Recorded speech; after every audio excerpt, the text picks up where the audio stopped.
Hey, everybody. Welcome to the Daniel Davis Deep Dive Intelligence Briefing. We got this new feature we're having. We're going to continue to have it every Friday. We kind of showing you what did we learn this week? What are some of the big issues? And then we have some specific intel that you haven't heard about. And this week we actually have a treat. We have former CIA officer Mike Dimino with us back again, one of our growing favorite guests here because he's got a great mind for intelligence and understands how to analyze things and can see things that you don't see on the surface or so, which is why he's a perfect fit for deep dive here. And Mike, grateful to have you back on the show today. Thank you, Danny. I love being on here, and I think it's great that we can kind of wrap these things up every week by kind of looking at everything that we learned. So I'm looking forward to it.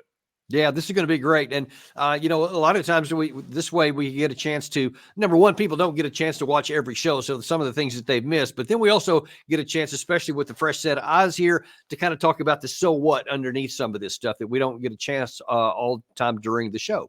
And so let's jump into the first one here. The first one we had Jason talking earlier this week about the Ukrainian soldiers. Actually, I'll let him speak for himself. I don't even have to set this one up. When you're losing a war and you can't win it by math, by numbers, by the spirit of the people, by mobilization, by manpower, if you can't go and reclaim that territory, you don't have a choice here. But the one choice you do have is you either continue to grind a generation of Ukrainians into the dirt, and Russians too, and civilians, or you come to a conclusion that is not your favorite conclusion. Guess what? That's the world of war. And if you don't have the kind of power to go to war with a world power, don't expect to come out with world type conclusions. I've watched you, Danny, with some people in the elites, politicians, academics, who just theorize because they want Ukraine to win that they can. But we're men who have actually put on armor and taken weapons into war. And we know that the conditions of war are complex. They rely on more than just money, more than just material. It's a combination of those. And just as a reminder, Iraq and Afghanistan, we were the opposing force, and we had all the weapons in the world, all the money. We didn't have any shortness of supplies. But I'll remind our audience, we didn't win those. We didn't walk away with victories. We handed Afghanistan to the Taliban. We actually gave Iraq back to the Shias. They're now under sort of a proxy control of Iran. We did the same thing in Vietnam. We handed that to the North Vietnamese and the Chinese. So when our academics start explaining to the public without any detail how the win is going to happen because of magic thinking or wishful thinking, I'm saying don't trust them. And I'll take you to Arlington and show you the men who could stand up and tell you, if they were here, and witness to you that it has nothing to do with those political pundits back in DC. This has to do with men on the ground. And right now, Ukraine is not in a good position. By the way, 2014 is when the borders were where they are now. So if they stop now and negotiate a settlement that looks a little bit like what it is now, they're going to be in the same position they've been for 10 years. So Jason was really kind of emotional about that because, he'd seen firsthand the consequence of wasting human capital in pointless wars because he's buried some of them. So that's kind of why he was a little anxious or angry there. But I just wanted to ask your opinion on his major thesis that why grind soldiers into the dust for Ukraine when they can't win? So the question that I have for you right away is, number one, is he right? Does Ukraine have the manpower to continue winning or to continue fighting to try and win? And if they don't actually have the manpower, but they keep going anyway, what do you expect to happen?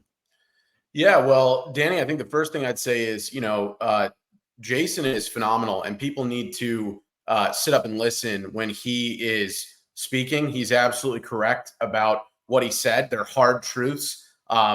Speaking passionately there, and I think people have to hear the facts behind what he's saying. Look, Ukraine has had an endemic manpower issue really for over a year now, and they've taken some steps recently to try to rectify that. Right, you had the big bill in the WADA. You've had sort of Zelensky going back and forth, over these last several months, determining how much he wants to dip into that 18 to 27 demographic that Ukraine has not used as much of to this point.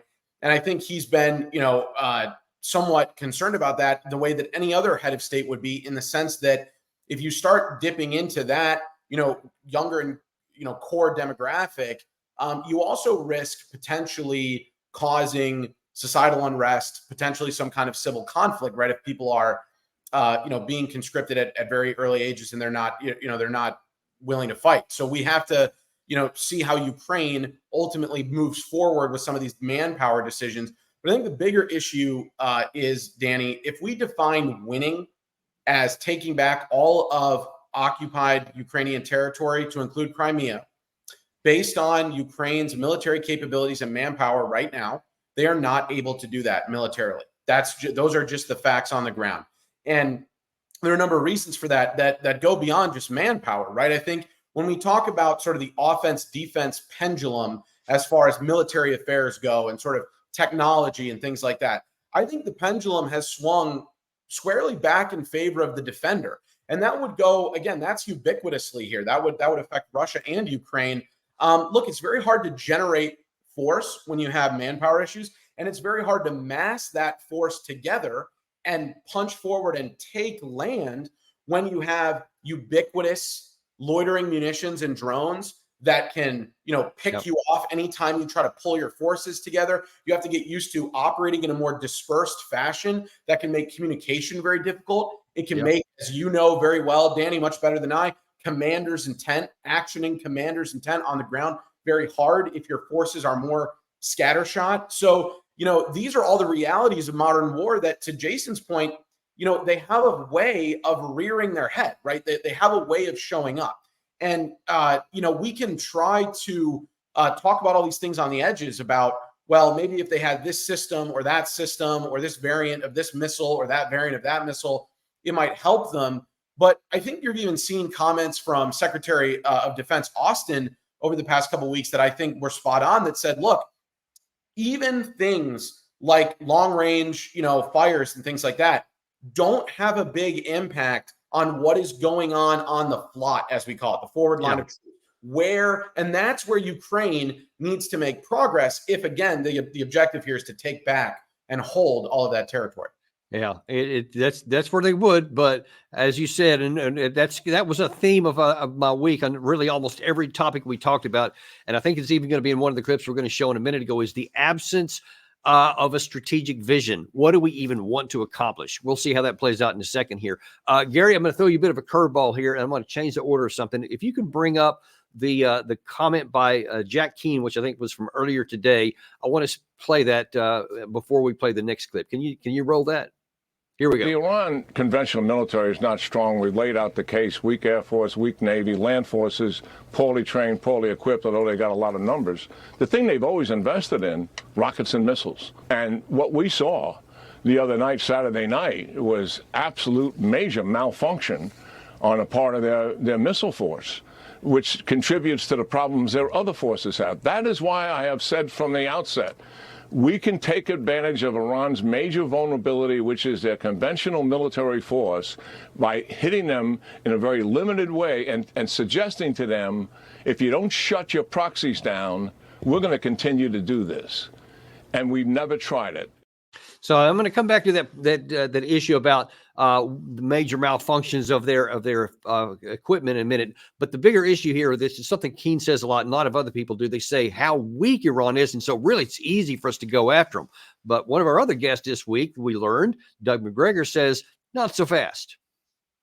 Who looks weak? The regime in Iran looks weak. And a way to pin that down is for Israel to go after Iran's nuclear weapons program, which I think it can destroy or disable in very substantial part, if not totally. So many are saying it, that all you got to do is just go in with a few missiles and bam, nuclear program over, and Iran's put back in their box. The Iranians have gone to great lengths to put their nuclear program underground. They are a nuclear threshold state. That means that they have enough enriched plutonium that if they set out to build warheads and mount them on their existing inventory of missiles, they can do it. Every intelligence organization that I'm aware of that's looked at this carefully has said they are not there yet. But they are in a location with these capabilities that will be very difficult to reach. And that's why several people have suggested they may use nuclear weapons, even if they're just tactical nuclear weapons, 5 kiloton or less, in order to inflict real damage, because conventional bombs won't do the job. So that's one of the things that has worried me, and it's worried many people, because again, once you break that threshold and you employ a nuclear weapon of any kind, that legitimates the use of those weapons against you. Now, I don't know that the Iranians have any. I don't believe that. But that doesn't mean they couldn't acquire them. It doesn't mean that others in the region can't rapidly acquire them and then employ them against Israel. So, yes, I'm very concerned about that. I think it's a dumb idea to assume that Iran is a weak state just because it doesn't have a large ground force. Why would it? It doesn't need any territory. It's not bent on conquest. Everything the Iranians have done is to secure what they have and to help and secure fellow Shiites. That's what they've been about. And everyone acts as though that is unambiguous aggression against God and the whole world. Well, that's just nonsense. So even Doug agrees with Keen that the Iranians have a weak ground force. But I know this is an issue we've had you on the show to talk about before. What about Keen's contention that the missile forces are also very weak? Yeah, well, again, there's a lot of nuance here that we got to kind of push through, right? I mean, multiple things can be true at the same time, even things that seem contradictory. And if you have experience in the intelligence business, you know that is a daily experience to sort of, live in that state of mind. So a couple of things here I think are important. One, look, it was a very well choreographed air defense ballet that we saw on Saturday. There's no doubt about that. The United States primarily was the one shooting down most of those UAVs and cruise missiles and MRBMs. But you have to remember a couple things there, right? And there was a very good piece that was put out by the Modern Warfare Institute at West Point that sort of addressed this.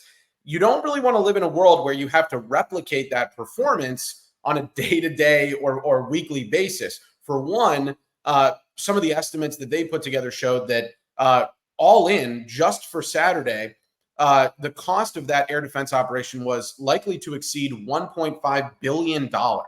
So again, incredible. Right, there's a significant cost there financially, logistically.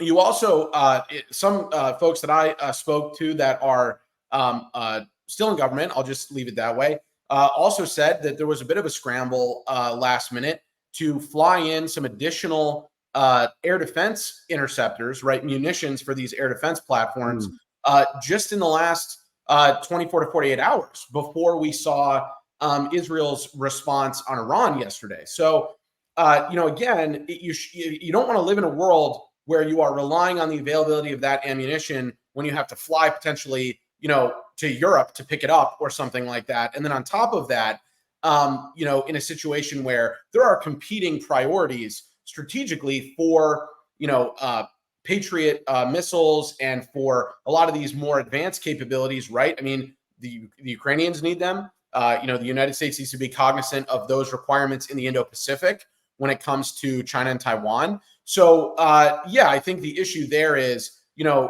yes, it was a successful performance. I don't think anyone's denying that. The bigger issue is, can we replicate that, dozens of times over again?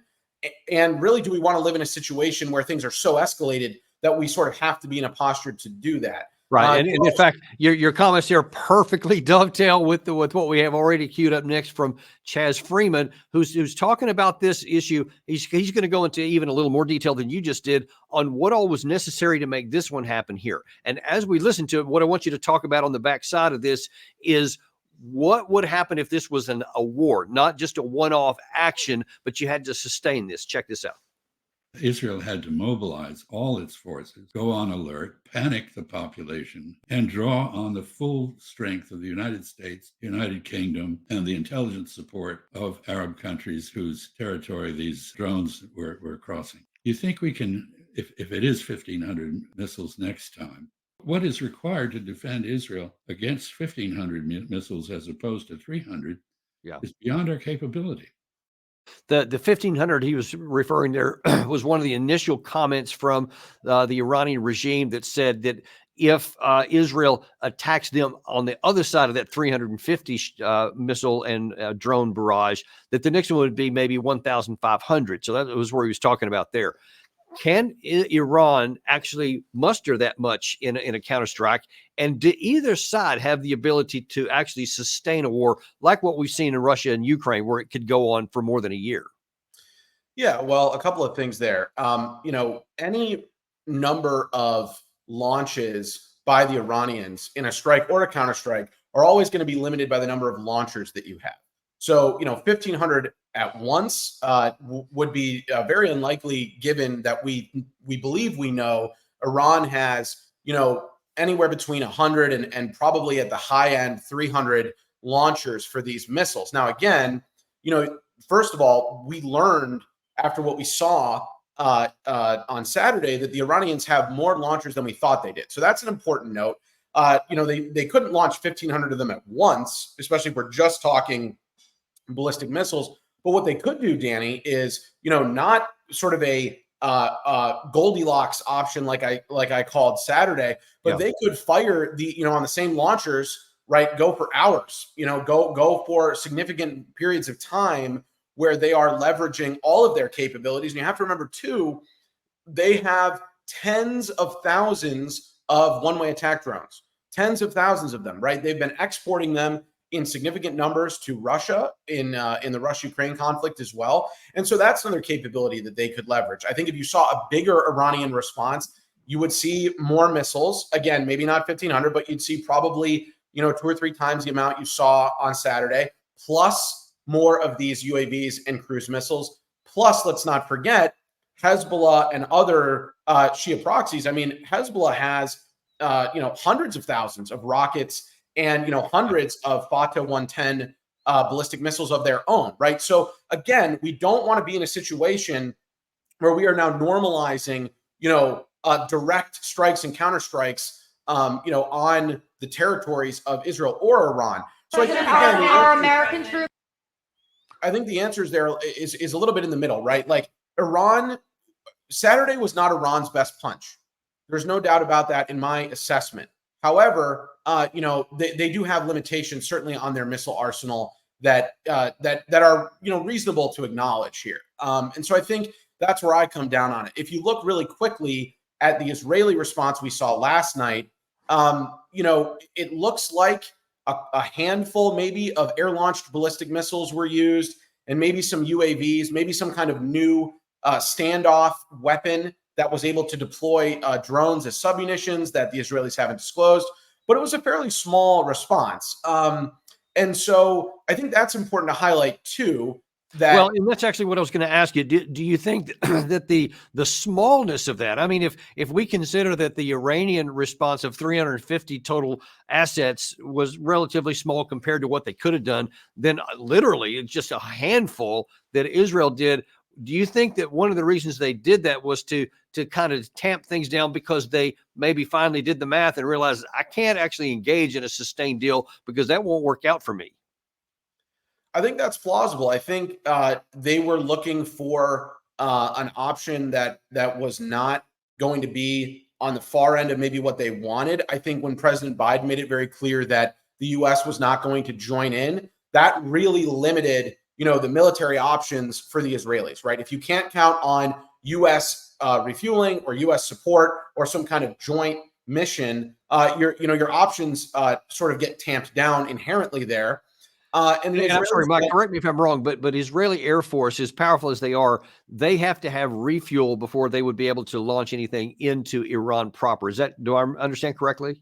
Yeah, so the Israelis do have a very good Air Force. There's no doubt about that, but they only have one squadron of 707s, of very old tankers that they've actually been trying to get replaced with the KC-46 platform as soon as possible, because the Israelis themselves know that is a huge weakness when it comes to projecting power in the air for them. So they only have about 6 or 7 tankers total, and I think about 3 or 4 of them have been either cannibalized for parts or they've been kind of in and out of maintenance. So they don't have a huge tanker fleet right now. So it is interesting as we learn more about the exact CONOP, the exact concept of operations here. Whether this was staying in nearby airspace that they could view as permissible, right? That they can get over, whether it's Syria or Iraq, and conduct standoff strikes.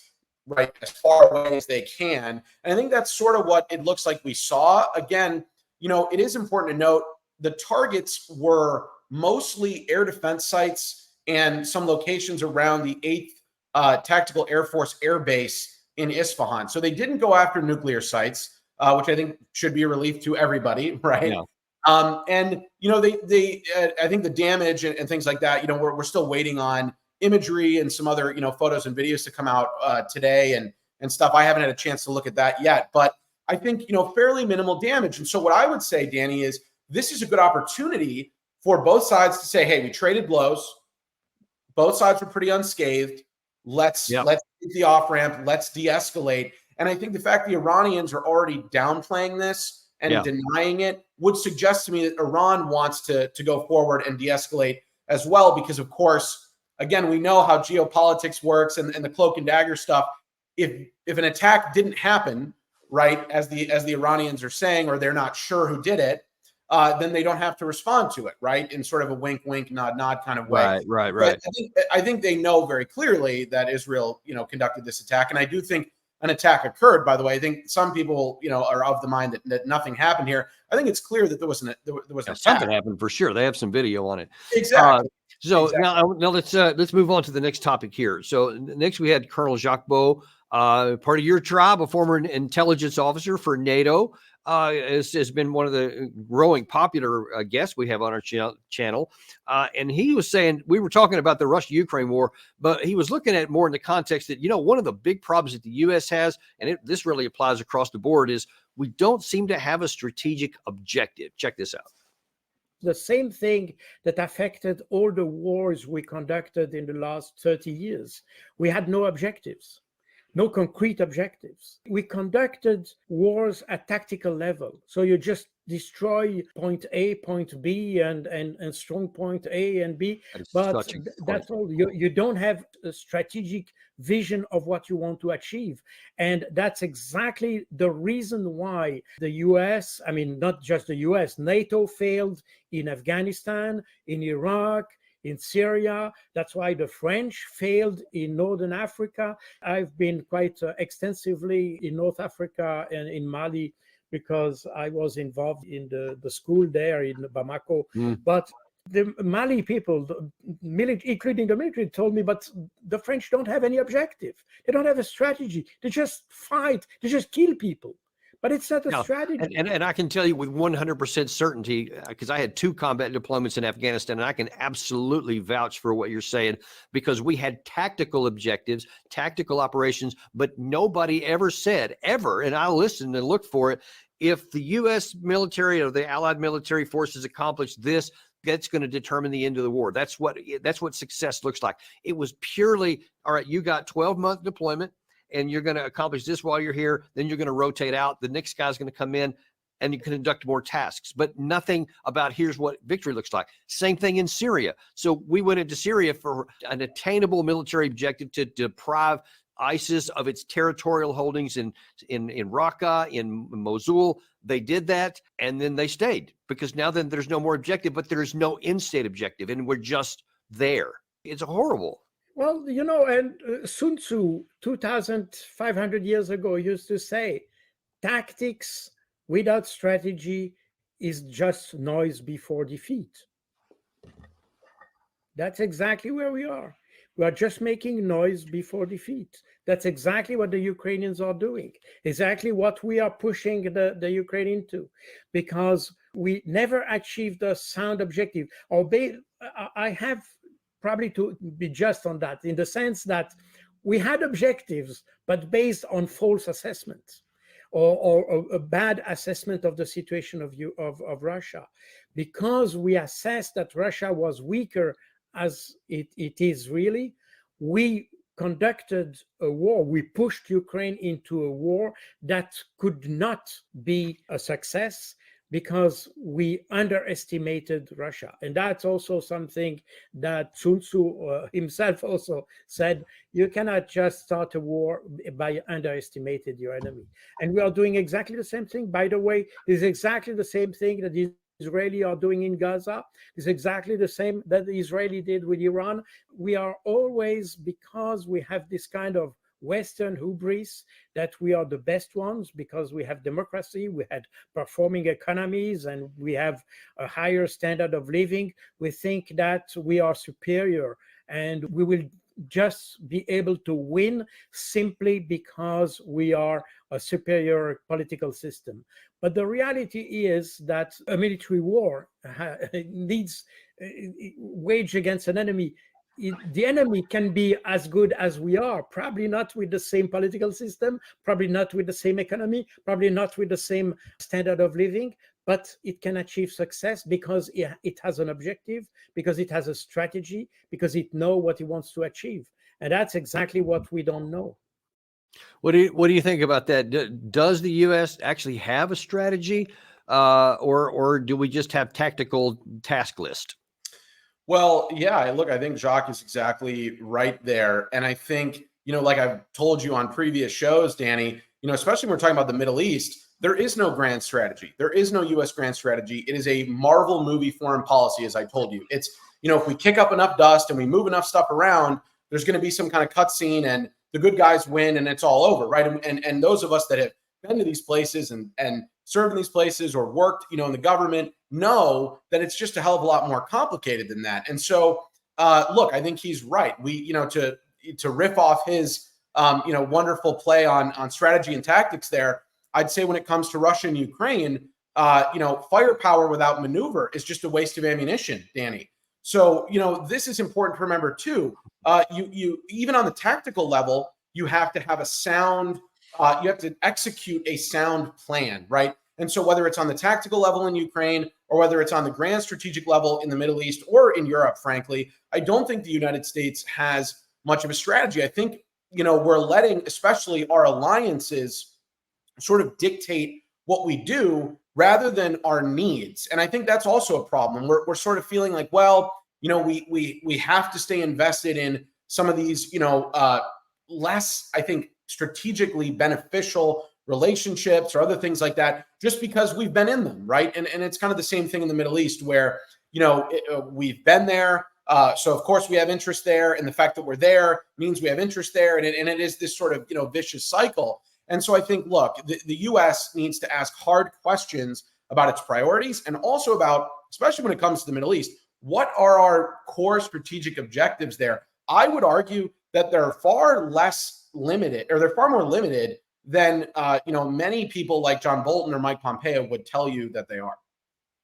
Now, that kind of leads us into another option here. Gary, I'm going to change the order on you just a little bit here, but it works out really good here. So, to your point that you just made about the Marvel movie form of foreign policy, which is not advocated for anything more than entertainment, Right. But you're saying where there's you just move stuff around and declare stuff, but you don't actually have a path to get there. Here was a comment by Secretary of State Anthony Blinken earlier today. I think falls into that category as it relates to Israel, and I'll tell you why on the backside. First, the G7 condemned the unprecedented Iranian attack on Israel, unprecedented in scope and scale. Scope because it was a direct attack on Israel from Iran, scale because it involved more than 300 munitions, including ballistic missiles. We're committed to Israel's security. We're also committed to de-escalating, to trying to bring this tension to a close. You saw as well, or you'll see soon in the G7 statement, a commitment to hold Iran to account for its destabilizing activities, holding it to account by degrading its missile and drone capabilities. And yesterday, the United States announced additional sanctions on Iran. Okay, so first of all, it's just a little like contradictory because we said we want to de-escalate, but we're going to hold Iran to account for its destabilizing activity without any mention whatsoever of the fact that this whole cycle got spun up because of the destabilizing activity of our ally Israel when they destroyed a diplomatic compound in Syria. That's what started this whole thing. And then we had the series of escalation or counterstrike after that. No mention at all of holding them accountable for starting this whole fiasco. Instead, we just get this blanket support. And then he's just talking about some sanctions. towards what end? That's the point. That I don't see any strategic activity here. I see some saying here's a tactical activity or an economic activity. Towards what end, though?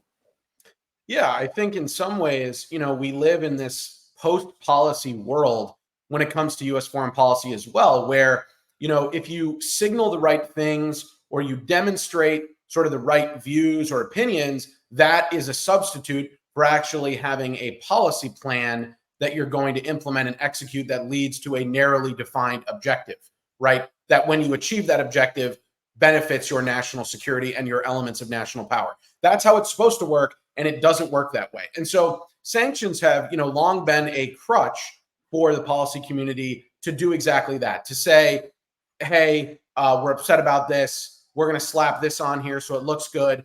And the impact of that really is null and void. I mean, look at, for example, the foreign terrorist organization designation issue when it comes to the Houthis, right? The administration made a huge deal about that, and it did absolutely nothing to either incentivize or disincentivize the Houthis, right? They don't care. That's not how it works. So I think in the same sense, you're seeing that with this issue. Iran has shown that it is a professional sanctions evader. No U.S. sanctions regime or level of U.S. sanctions is going to prevent Iran from building ballistic missiles and cruise missiles and drones. And it's not going to prevent Iran from having sort of the strategic outlook on the Middle East that it does. And again, nobody has to endorse it or agree with it, but we do have to understand our adversaries and how they think if we want to, be able to achieve our objectives in the right way. And pretty much to that point here, I'm going to play a clip from, this is what the Iranian foreign minister has said after last night's strike. And that's going to lead to some other questions, which I'll get you on the backside of this. Roll that tape.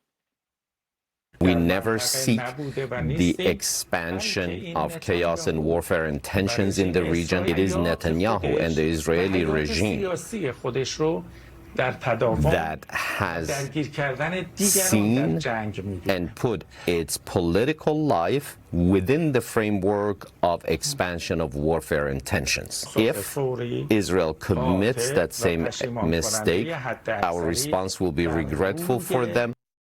So he again makes the statement that if Israel does stuff even in the future, there's going to be a strong counteract. But he also very clearly says they don't want a war. They don't want to escalate war. I think they said that both with words and action. So I think we can believe them with that. But here's the question I really want you to answer. What is their actual strategic objective? What is their point? Because you mentioned just a second ago that, they have their proxies in Iraq and in Syria, Hezbollah and the Houthis down there. So they have all of these players down in there. But what is their intention? Is it really to destroy Iran or Israel and wipe them off the map, as a lot of rhetoric says, or is it something else? Because I think we don't have a clear understanding for what they actually want to accomplish. Yeah, look, I think when you're studying any state actor, you have to parse their words very carefully if you are going to understand what we call, in the intel world, your plans and intentions, right? The Iranians have a long track record, as do a ton of states, of making blustery statements and, sort of a maximalist statements when it comes to their national interests or when they feel threatened. But it's also important to look at those, those comments and those statements in the context of their actual actions. And I think, even though Iran has made a number of, extremely pugnacious comments about Israel and about the United States over the years, if you look at their actual posture when it comes to a moment like this, for example, they're clearly choosing to downplay a direct Israeli attack on Iran. And I think that would demonstrate to me that they are looking to de-escalate. Again, regardless of anybody feels about Iran or about the Iranian regime, you can't deny on a strategic level that they are looking for an off-ramp here. Because again, I think they've recognized, like you've said, Danny, and like we've said many times over the past few months, Iran does not want a war with Israel. They don't want a war with the United States. The Biden administration, just like the Trump administration, just like every U.S. president for the last 40 years, when the chips are down and we get close to a war with Iran, has made the decision it's not worth it. It is not in U.S. interest. Again, regardless of how you feel about Iran or encouraging the Iranian people to, one day have a different government, that's a whole separate question. But for now, it's important to understand that Iran is not, I think, looking to reshape the entire Middle East by destroying Israel entirely. I think they've made it very clear in the exact kind of scenario that we're in right now that when push comes to shove, they're not willing to take the steps that would show that they are more serious about that. So again, I don't love the comments. I don't love the statements that they make. But at the same time, you also have to look at the last several years and say, there are a number of points where the Iranians could have really amped it up. And, they've mostly committed themselves to asymmetric capabilities and proxies rather than building up some massive conventional force and rolling right into Iraq. Let's look. Speaking of what Iran wants to do, and then what Israel's going to do in retaliation. A lot of this always goes back to the issue with Israel and Hamas in the Gaza Strip. I mean, the whole thing with Hezbollah, that skirmish going on is directly related to what's going on there. The Red Sea issue, and then now our shots with the Houthis, all of it directly goes back to here. So there's been kind of a pause for a bit of a time when Israel withdrew a lot of its troops from part of the southern area of Gaza, but it's always been, at least claimed out in public, that it was in preparation for an offensive into Rafa. And there's been lots of emotional comments back and forth between the Biden administration and the Netanyahu administration in Israel. But it seems like that they're getting ready to go into that. And kind of lost in yesterday's news with all the issue of this strike back into Iran was some action that took place earlier in the day, where there was a delegation from Israel in the White House meeting with senior U.S. administration officials on the issue of Rafa. Shortly after that meeting, Israeli media were reporting that there had been a deal struck, that the U.S. was going to, quote, green light an option for Israel to go into Rafa to do that, even though we've been against it, in exchange for a promise not to strike hard into Iran. Now, a lot of people said, well, that went up in smoke as soon as Iran fired. But I argue that might not be that simple. And this is what I want you to weigh in on. At best case, and I understand you don't have any secret intel into either capital, but putting your intelligence hat on that you wear so well, where do you think this is going to go? Because Israel didn't strike hard into Iran, and I think that they wanted to. I think that there's evidence that they desired to strike harder, but it looks like they were talked out of it. So the question is going to be, what happens next in Rafa? Because Israel's got to do something. They either have to go into Rafa, or they have to just say, all right, we're not going to do it. And then where does the war go? So they're in a big conundrum. Where do you think this goes in regard to Rafa next? Yeah, it's a great question, Danny. I think right there, what you just laid out, that's where everybody's attention needs to be right now. Because, again, whether you believe, the sort of report that was in the Jerusalem Post, that, there was some sort of back channel deal between the U.S. and Israel, where the Israelis would not conduct a significant strike into Iran in exchange for U.S. support into, an operation in Rafah. Whether you believe that or not, you're absolutely right. There have been discussions at the White House on Rafah that have continued in recent days. And it does look like the Israelis are still intent on going forward with a Rafah operation that I think would be significant, right? This is exactly what they were talking about before everybody's focus kind of shifted to Iran. Right. And actually, for those who may not have seen it, here's a shot. I forget the date on this. It was probably more than a week and a half ago, where Netanyahu showed his very firm determination of what he intended. קיבלתי היום דיווח מפורט על השיחות בקהיר. אנחנו פועלים כל הזמן להשגת מטרותינו, ובראשן שחרור כל חטופינו, והשגת ניצחון מוחלט על חמאס. הניצחון הזה מחייב כניסה לרפיח וחיסול גדודי הטרור שם. זה יקרה, יש תאריך. He said a lot of important things there. He said, we cannot win without going into Rafah. We have to do that, and there is a date. Now, obviously, there's been lots of issues going back and forth with the Biden administration, but he does seem absolutely intent on making that operation. What do you think happens if he does, and how might it unfold? Look, I think Bibi's objective ever since October 7th has been to use this opportunity to reshape fundamentally Israel's immediate security environment. And so I think if you have that objective in mind, you have to finish sort of the military operations in Gaza. I think they will take a fairly heavy hand in Rafa. And then what I'm really concerned about, Danny, is it's funny, this medium-term question over the past 6 months about Hezbollah and the North and Lebanon is now going to be front and center. And that's what I think we'll see happen next is the Israelis are going to go forward with an operation in Rafah. It's going to cause a lot of issues with the Egyptians. It's going to cause a lot of issues in the region, ironically, after most of the Arab world came together to defend Israel from those Iranian attacks on Saturday. So it's a very risky play here if you're Israel. I mean, you risk undermining some of that support if you go very heavy-handed again in Rafah in the aftermath of all of this. And I think they will do it, though.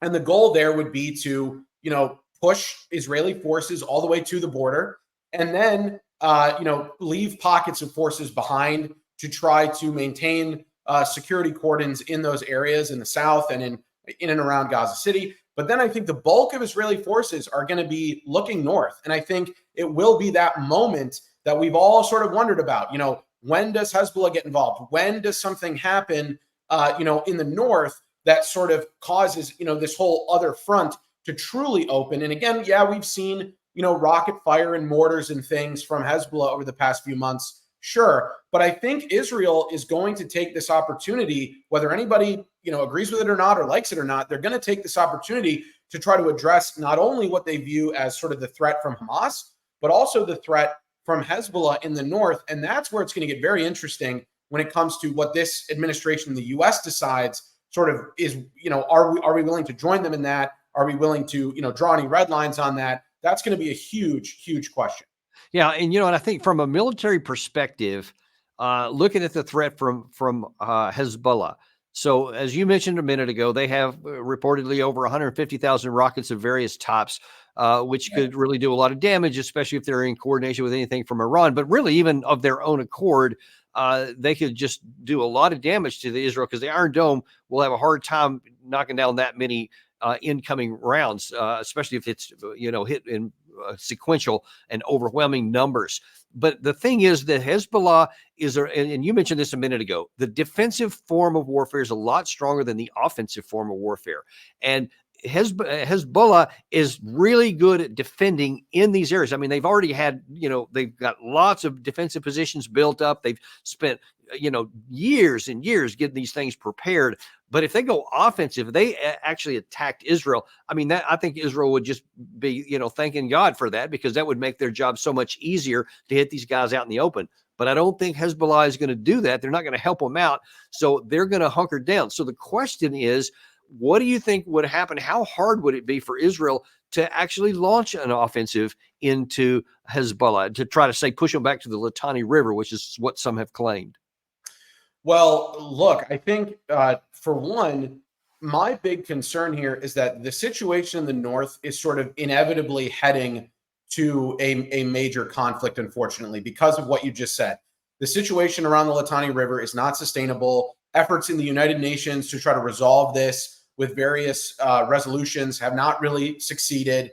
And then on top of that, you had a bunch of Israelis, move out of these areas, and the Israeli government wants to put them back there. And I think that's going to be there's going to be pressure, a lot of even pressure from the Israeli people, right, to do that. So I think this is going to happen whether we like it or not, and that's very concerning to me. I feel like a lot of these things have been sort of up in the air, and it's a very fluid and dynamic situation. But I think, unfortunately, we are trending to some kind of denouement here in the north, one way or the other. I think it'll be difficult for the Israelis to maintain the kind of forces they need in Gaza to sort of keep control in these areas, especially if there's still this sort of absence of a governance plan or any kind of other third party to come in and handle, any kind of peacekeeping mission. So I think it'll be hard for them to try to spread their forces throughout all of the Gaza Strip and the north. I think you kind of have to make some tactical choices there.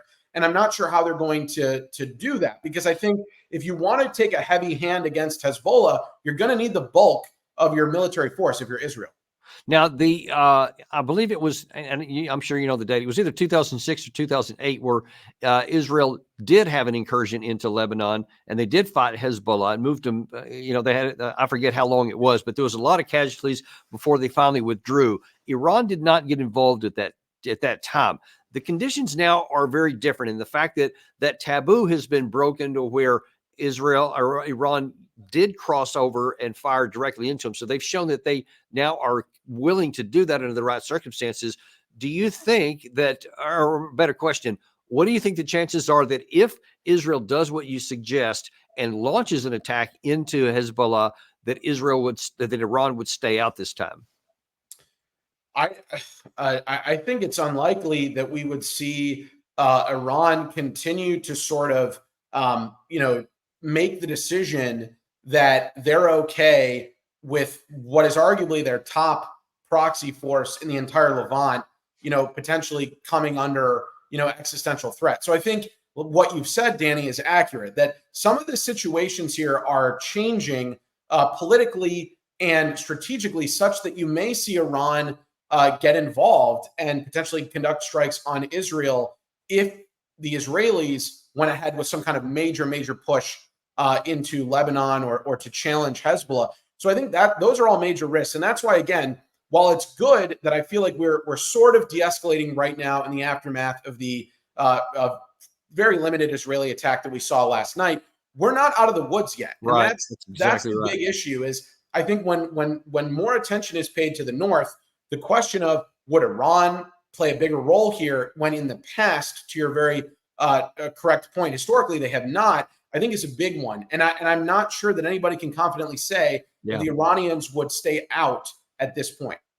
So in the last few minutes we have here, given all that reality and the significant amount of unknowns and the significant amount of risk if things get stirred back up, because they're tamped down at the moment, but there's a lot of tension still under the surface on both sides of this line here.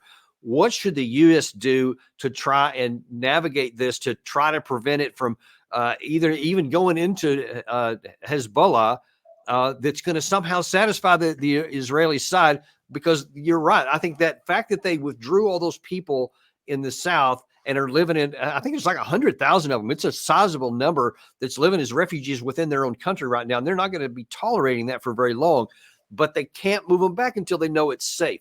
So what can the United States do, if anything, to try and keep the lid on this? Well, I think, I'll take people all the way back to the immediate days after October 7th, when there were some reports that the United States had said to the Israelis that they will get involved militarily if Israel comes under attack from Hezbollah. Now, again, those reports are months old and a lot has changed, but it speaks to an important fact here, Danny, that the Israelis, I think, understand that any kind of major operations with Hezbollah, they would want to try to get U.S. support. So I think in the same way that Biden was very clear, we're not going to join you in conducting offensive strikes on Iran, he needs to make clear in this case as well, if you conduct a major offensive, into the north, the United States is not going to participate in that, whether it is with ISR, right, intelligence, surveillance, and reconnaissance, or other forms of assistance, because again, the primary MO here has to be to de-escalate. We cannot continue to go through this cycle with Hezbollah now on top of everything that we've just done. That's exactly right. And man, just even me asking these questions, you see how incredibly complex this is. And because of actions that have already been taken and things that have been said and done, now our flexibility, our ability to maneuver are so small. Exactly. Because Israel has made some choices, we've made choices, and now it's like, how do you unwind this deal without getting into war? And it's going to require some incredible diplomacy and some wisdom and some ability or willingness to not get everything that you want. And I don't know if all these actors are willing to do that kind of thing. And I guess we're going to have to leave it there, and we'll continue to watch this. But thanks so much for providing such clarity and at least making sure we're aware of just what's at stake here. Absolutely, Danny. Thank you. Always our pleasure for having you on there. And we always are grateful to having you guys on and coming watching us. And we're going to continue to give this kind of great analysis that you just don't get anywhere else. And you're going to keep getting it all the time here at Daniel Davis Deep Dive. We're going to have a bunch of great shows for you again next week, just like we always do. Anytime breaking news happens, you can count on getting the real deal right here at Daniel Davis Deep Dive. So be sure and like and subscribe and share this with all of your friends so that they get access to this as well. And we'll see you next time on Daniel Davis Deep Dive.